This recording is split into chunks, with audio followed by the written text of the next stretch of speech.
I've been to Spain, France, England, Mexico, Puerto Rico, Costa Rica, obviously Argentina, Uruguay, Panama, Peru. That might be it. I think that's it. So just a few places. Just a few places. Yeah, okay, cool.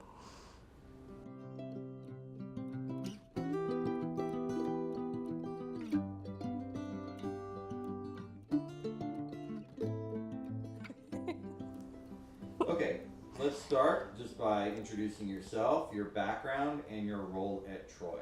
Okay, my name is Kelly Suero.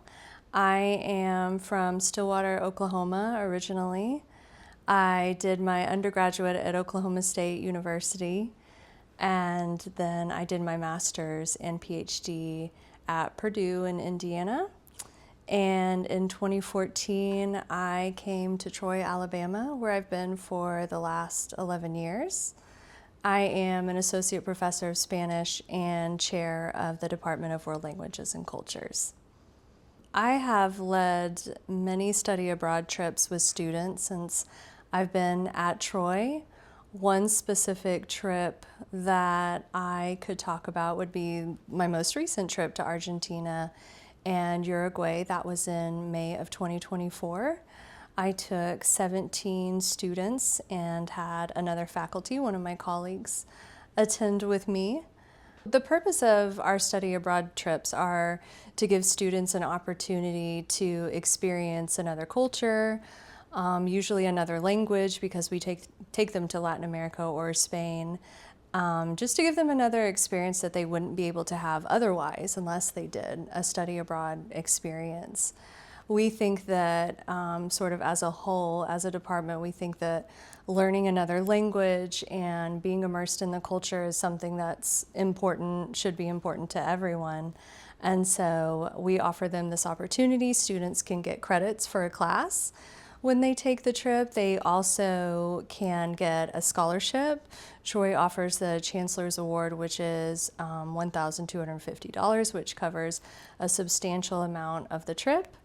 So we are essentially offering students an opportunity to see the world beyond Troy, beyond their own limitations here, whether that's in Alabama or some other part that they're from. I myself study abroad when I had just graduated high school with Rotary International. So I studied abroad in Argentina for a full year. And there I became fluent in Spanish. The whole purpose was essentially to learn Spanish. It was something I was good at and something I genuinely was interested in high school. So I sort of did a gap year between high school and college in Argentina. So my positive experience there led me to continue studying Spanish as an undergraduate and then later getting my PhD, but also understanding the importance of study abroad. So even though I've been to Argentina probably 20 times now, it seems that each of my trips is a completely different experience even for me. So I try to go to different places in Argentina that I had been the previous year. So I have students that like to study abroad with me maybe 2 or 3 times in a row. And so I try to create a different experience for them, but also for me.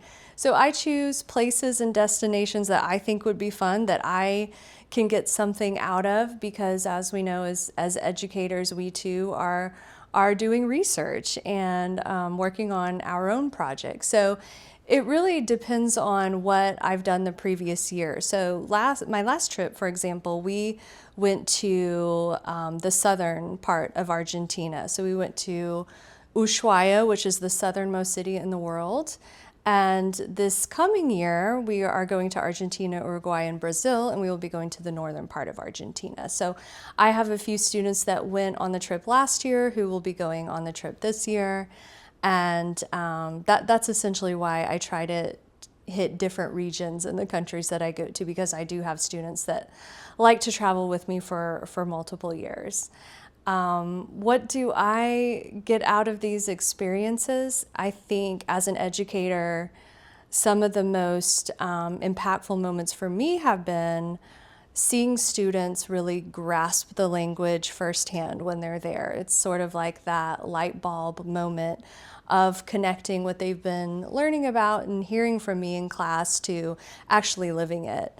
So when you're learning another language, it can be intimidating anyway in a room full of people who are at your same level. So imagine being dropped in another country where you're with the locals, right, who speak quickly and just assume that you know what you're doing.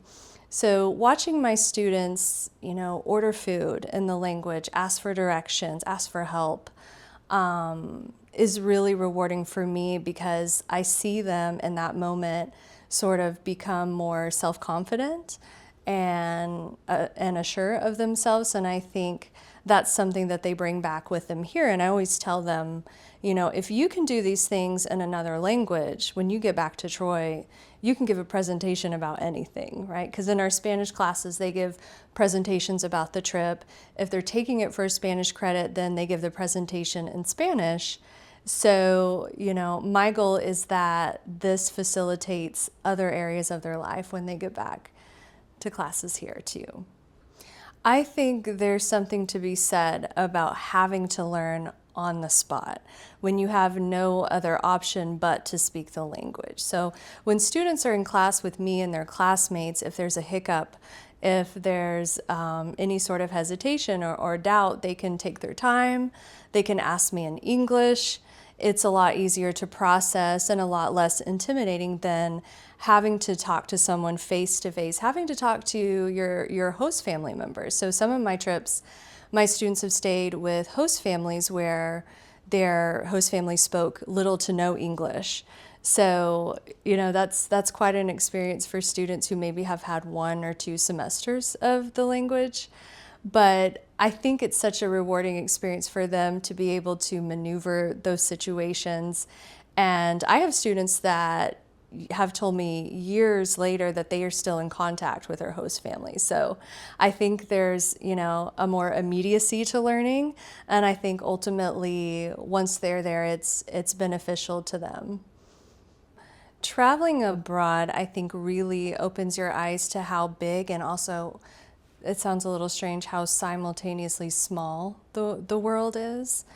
I think sometimes we think about these countries that are so far away, even in a country like Argentina that I know very well, having lived there. I think of Ushuaia and how that's 4 hours away from Antarctica, and how we think the people must be so different from us, and how that's just not the case. We're very similar.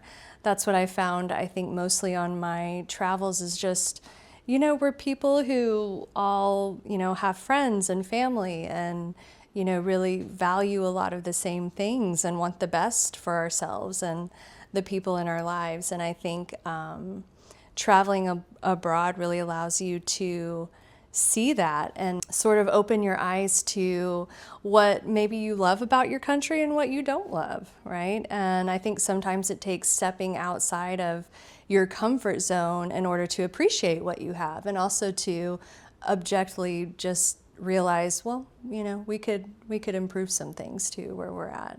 And I think that's important to realize at any age. Humor me. Close your eyes and let's go back to the train. Okay. You can hear it, you can smell it. You're in that moment with your students. Give me one word that describes the Andes, the train, the weather, that experience that you had that can't be replicated. What is one word that you would say kind of defines that moment? I would say magical.